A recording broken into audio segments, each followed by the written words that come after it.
What is going on, everyone? This is Eric coming at you from just outside of Hartford, Connecticut.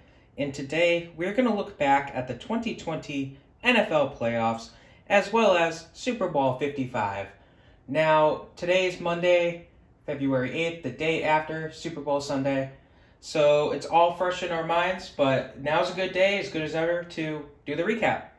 So you can see here, first we're going to do the playoffs, and there's my very poor attempt at drawing a football. But I'm not artistic, but I had to do it.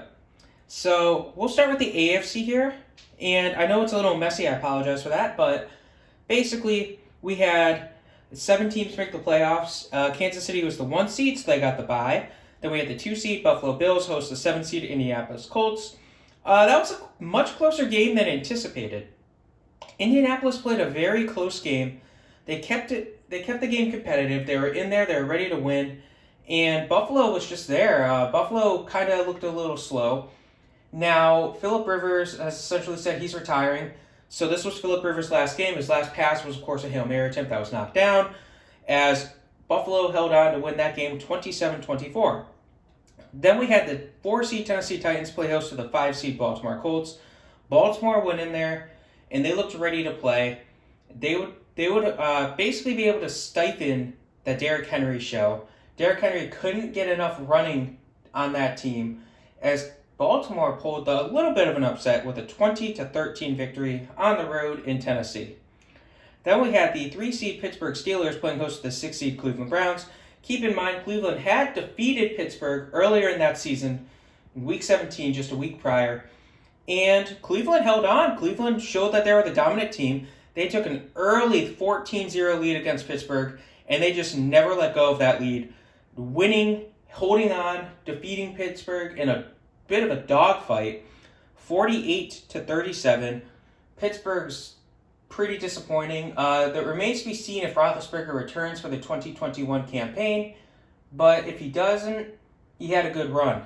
This year might be the last year for many legends, for a few legends quarterbacks. We already lost Rivers, so we'll see what happens. So next, we have the AFC divisional round.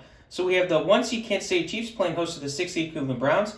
This game was much closer than most expected, and I didn't see the beginning of the game. I was stuck at work, so a little disappointed with that. But I end up going out. I see the end of this game, and I'm starting to watch. I see Mahomes. He's clearly playing with an injury. It's his toe. We'll learn about that a little bit later. And that toe injury continued to bother him, and then he ends up taking a hit, and he ends up suffering concussion. So it looks like it's a very close game already. It looks like Cleveland actually has a chance, but Kansas City does a very risky play that works out and ends up ending the game. Kansas City would advance 22-17 victory over Cleveland. Again, Cleveland, you have a bright future right now. Looking forward to it to an extent. Who would get to play Kansas City in the AFC Championship game? 2 seed Buffalo playing host to the 3 seed Baltimore Ravens. And this game was interesting. So it was expected to be more of an offensive battle, but it wound up being a defensive battle, and for whatever reason I messed up the score there. Buffalo would squeak out a 17-3 victory over Baltimore. And it was a close game, but what ends up happening is Lamar Jackson gets hurt. He suffers a concussion. That would terrify anybody, but it's the Ravens in particular. So we'll have to see what happens with them. Buffalo advances to the AFC Championship game to meet up with the Kansas City Chiefs, this time in Kansas City. Once more, Kansas City would be able to outlast Buffalo. This game was a little better than I was expecting it to be. It still wasn't a great game. It wasn't like a back-and-forth game. Kansas City basically took a lead, and they held on to it. Kansas City would win this game, clinching their second consecutive AFC title, 38-24 over Buffalo. How did the NFC go? So, of course, Green Bay Packers, 1 seed, they get their first round bye. So we have the 2 seed New Orleans Saints playing host to the 7 seed Chicago Bears. And this game wasn't that exciting. It was a pretty boring game. It was on Nickelodeon, of all things. So we got to see that. That was an interesting game on Nickelodeon. Pretty boring game, honestly. And New Orleans would win this game 21-9, but it wasn't that exciting of a game. The defenses, you'd think it was a defensive battle. It really wasn't. It was just the offenses weren't really playing that well. Again, keeping in mind that Alvin Kamara was coming back from missing the Week 17 game due to something that I don't want to discuss here that has to do with a certain global event occurring.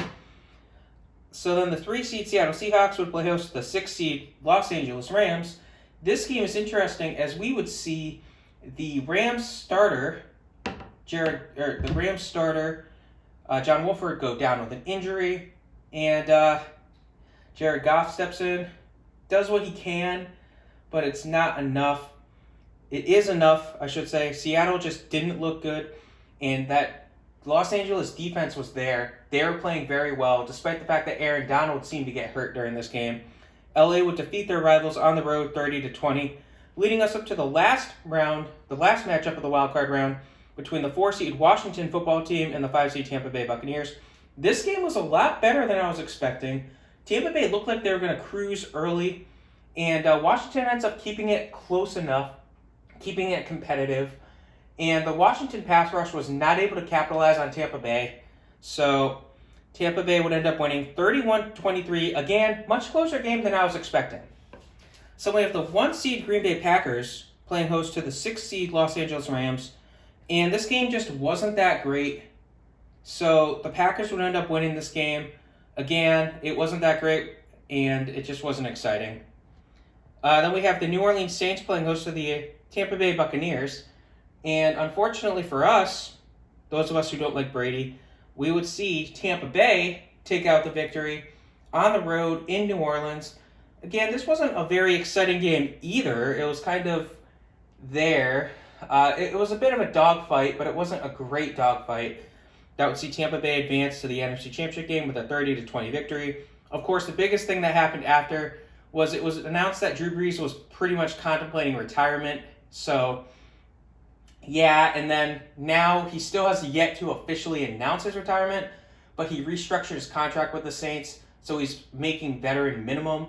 So it looks like he's going to retire. Then we have the NFC Championship game between the Tampa Bay Buccaneers and the Green Bay Packers in Green Bay. Aaron Rodgers gets out-dueled by Tom Brady, and the big news in this game was just the quarterbacks were there, and Antonio Brown did not play for Tampa Bay, but it didn't matter. Tampa Bay would win 31-26. So basically we have our Kansas City Chiefs versus Tampa Bay Buccaneers Super Bowl.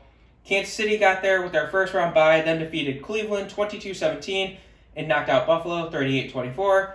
Tampa Bay had to play in the first round, defeating Washington 31-23, then knocked out New Orleans 30-20, ending Drew Brees' career, and probably ending Drew Brees' career, and then knocking out Green Bay 31-26 on the road.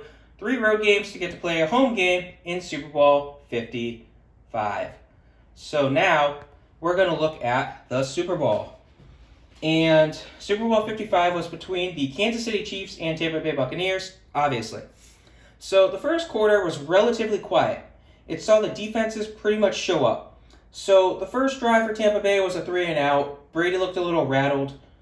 And we end up seeing Kansas City's first drive successful on the ground. So they start to establish a run game early, and it's looking decent. It wasn't able to do too much, and Tampa Bay started to get pressure later on when Kansas City would try to pass. Of course, losing Eric Fisher really hurt them. So this led to Kansas City having to punt. Now Tampa Bay gets the ball, and Ronald Jones immediately gets a nice 13-yard run to open up their second drive. And after that, Brady ends up getting sacked by Frank Clark on a 3rd-and-8 to end the drive, leading to a punt. This ends up leading to Kansas City having a nice second drive. And they, again, were starting to show success on the ground, running the ball. And this was mostly due to Mahomes. Mahomes was kind of coming out there looking pretty good. He was making broken plays into something.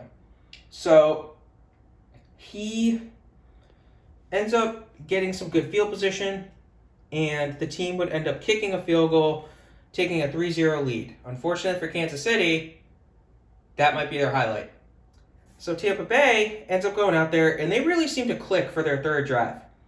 They started running the ball, getting some nice established plays, and then there was a nice pass to Antonio Brown. This is followed up with a screen pass for another first down, and a Leonard Fournette run for another first down. So this eventually would lead to Tampa Bay getting in the red zone. This is the first trip to the red zone in the Super Bowl. And Brady would end up hitting Gronkowski for a touchdown on another screen pass, giving Tampa Bay a 7-3 lead.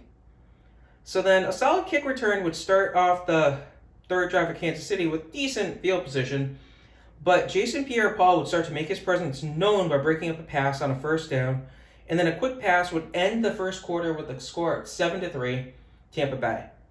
So now we get to the second quarter, and the second quarter is dominated by offense and bad penalties. So basically what happens is there's a rushed pass ends up getting incomplete, 3 and out, Tampa Bay gets the ball back, and it was a really pretty good punt, but there was an unnecessary roughness call, very questionable unnecessary roughness call that would hurt Kansas City early on in Tampa Bay's drive. It shouldn't have been called. It was a questionable call, but they called it. It really did influence the game to an extent. And Tampa Bay's running really started to establish itself here. Brady hits Mike Evans for a 31-yard drive, or 31-yard completion. Nice pass, nice catch by Evans. Surprisingly, it was his only catch of the game. And this gives Tampa Bay its second red zone trip, compared to 0 for Kansas City. And basically, on second down, they try a little fake to an offensive lineman in the end zone. Offensive lineman, unfortunately, unable to haul it in for Tampa Bay. It gets broken up a little bit, and then Kansas City makes a huge stop on 3rd and goal on the 2-yard line, only allowing a run of 1 yard. And then they show up again on 4th and goal, really showed up, looked very good, and basically Tampa Bay challenges the play. They think it's a touchdown. Nothing comes of it. Ends up costing them a timeout. Still, Kansas City gets the ball on their own 1-yard line. Never a good possession. A quick pass to Tyreek Hill gets Kansas City out of their own end zone for a gain of 14. But what ends up happening is Kelce drops a critical pass on 3rd and long in that drive, ending the drive. Now you get a solid punt out of your punter, but it ends up getting wiped out entirely due to yet another questionable penalty. This one was more acceptable, though. It was a holding call. And then the punter just completely messes up, giving Tampa Bay the ball back inside Kansas City's 40-yard line. So, yeah. So Antonio Brown runs a sweep here to open up the drive. Nothing comes of it. They lose yards. Kansas City showing they're not fooled by this trickery. They've had a couple sweeps here, and then, of course, that pass to the O-lineman. Nothing came of any of it. So that would end Tampa Bay trying to be tricky. 3rd down pass would get tipped at the line, mishandled by Fournette, and picked off for the first turnover. Wait a second. There's a flag on the play. Holding Kansas City. Loss of the down. Nothing happens there. No interception. Yet another costly penalty on Kansas City. That's their 3rd costly penalty in this game. And once again, yet another huge penalty on Kansas City would turn a field goal into a first down for Tampa Bay, which would lead to Gronkowski getting his second touchdown of the game as Brady finds him right after that penalty, giving Tampa Bay a 14-3 lead. Then we would see Mahomes finally finding a rhythm on his 5th drive, looking good, starting that drive 3 for 3 for 2 firsts, as well as another first down via running. But Kelce would keep a play alive pretty well, bringing Kansas City to their first red zone trip. However, Mahomes ends up getting chased under pressure right after the 2-minute warning on a 3rd and 6, runs back 20 yards before throwing the ball away. Kansas City has to settle for a field goal, 14-6. So now Tampa Bay has the ball, and Kansas City plays stupid, calling 2 timeouts. And Tampa Bay ends up converting on a 3rd and 2. This proves to be costly as Brady tosses a prayer up to Mike Evans, which draws a pass interference flag. 4th big penalty on Kansas City that really hurt them this quarter. And basically, they put the ball on the 1-yard line, 10 seconds left. Brady to Antonio Brown for a touchdown, 21-6 Tampa Bay. Kansas City runs out the clock with only a couple seconds left. 3rd quarter, O-line woes really start to affect Kansas City. They're not able to do much of anything. Tampa Bay capitalizes. So Kansas City opens up the first half with a 26-yard run from Clyde Edward-Helaire, and Kansas City was rolling on 2 straight plays, or until the wide receiver would slip on 2 straight plays, One was caught. He ends up slipping. It could have been like a 7-yard gain, turns into a 2. And then the next one, the receiver just slips, doesn't get the ball in. They would have to settle for a field goal here, 21-9 in Tampa Bay's favor. Fournette has a big catch on a 3rd and 4 on their next drive for Tampa Bay. And what ends up happening then is another big play for Gronkowski for 25 yards. Barely missed out on a touchdown. The defender just got him. Fournette rushes right after that for a long touchdown. Tampa Bay up 28-9. Mahomes gets sacked on 2nd down here on their next drive for Kansas City. Unfortunately, that would become a bit of a theme as the pressure really starts to show up. He heaves up a prayer that gets knocked down and intercepted. So Brady gets an easy screen to Fournette to pick up 15 on 1st down. And then Tampa Bay drives to the red zone, falters. A bad snap would lead to Brady getting sacked. And Tampa Bay would make a field goal, up 31-9. Now Mahomes would heave up another pass from his own 25 to the Tampa Bay 20. This one would unfortunately fall incomplete. He would hit Hill for a gain of 21, finally showing some potential, but they would drive to end the half, or the end of the quarter, 31-9 still, Tampa Bay. Heading into the 4th quarter, the play was dominated by clock management. As we just saw, a lot of clock management here. Tampa Bay, whenever they got the ball, they would just run out the clock, do a couple run plays here and there. Kansas City was trying to catch up. So Mahomes was trying to do the Mahomes show. He was heaving passes left and right. Unfortunately, the passes were getting incomplete. Mahomes would just keep throwing out his sacks. He would make insane throws. One of them would, on the first drive there in the 4th quarter, would end up hitting the receiver in the face mask and fall incomplete. Mahomes did all he could, but nothing happened. Turnover on downs. Again, Tampa Bay runs out the clock. Solid pass completion for Kansas City, but then Kansas City would take a sack. Mahomes takes a bit of a cheap shot on the sack, which draws a flag. Then we have a fan running onto the field. Yeah, no comment on that one. Why would you run on the field? You're just looking for trouble. Mahomes will get drilled the following play once more. And Mahomes, again under pressure, runs back about 20 yards, heaves up another pass, gets incomplete. Still Tampa Bay up 31-9. Tampa Bay kills more clock. Kansas City starts to drive, but it's all due to garbage yards, which leads to Mahomes getting picked off in the end zone. And then Tampa Bay runs out the clock, winning Super Bowl 55, 31-9. Congratulations, Tampa Bay. Obviously, Tom Brady putting his status up as the greatest of all time, winning his 7th Super Bowl ring. Gronkowski gets yet another Super Bowl. Brady and Gronkowski have the record for most touchdowns for a quarterback and receiver duo. So your Super Bowl 55 MVP was Tom Brady. For those of you wondering, I didn't vote. I didn't want to vote for Brady or Gronkowski. I probably would have voted for Gronkowski if it wasn't Gronkowski. So just a couple little notes here on key players. So for Kansas City, Patrick Mahomes went 26 for 49, 270 yards, no touchdowns, 2 interceptions. He did rush the ball 5 times for 33 yards. Clyde Edwards-Helaire had 9 rushes for 64 yards. Travis Kelce had 10 catches for 133 yards, while Tyreek Hill had 7 catches for 73. A lot of that came in garbage time. On defense, Frank Clark got a sack. And then for Tampa Bay, Tom Brady went 21 for 29 for 201 yards, 3 touchdowns, no interceptions. Leonard Fournette had a nice game, 16 carries for 89 yards and a touchdown. Ronald Jones, 12 carries for 61 yards. Gronkowski had himself a nice game for Tampa, 6 catches for 67 yards and a pair of touchdowns. Antonio Brown had 5 catches for 22 yards and a touchdown. Mike Evans, only 1 catch for 31 yards. Chris Godwin, slightly more, just not playing good, 2 catches for 9 yards. And then on defense, Devin White and Antoine Winfield each got a sack for Tampa Bay. Now, for those of you wondering, yeah, I didn't want Brady to win, but I had done my research before that game. I looked at the roster.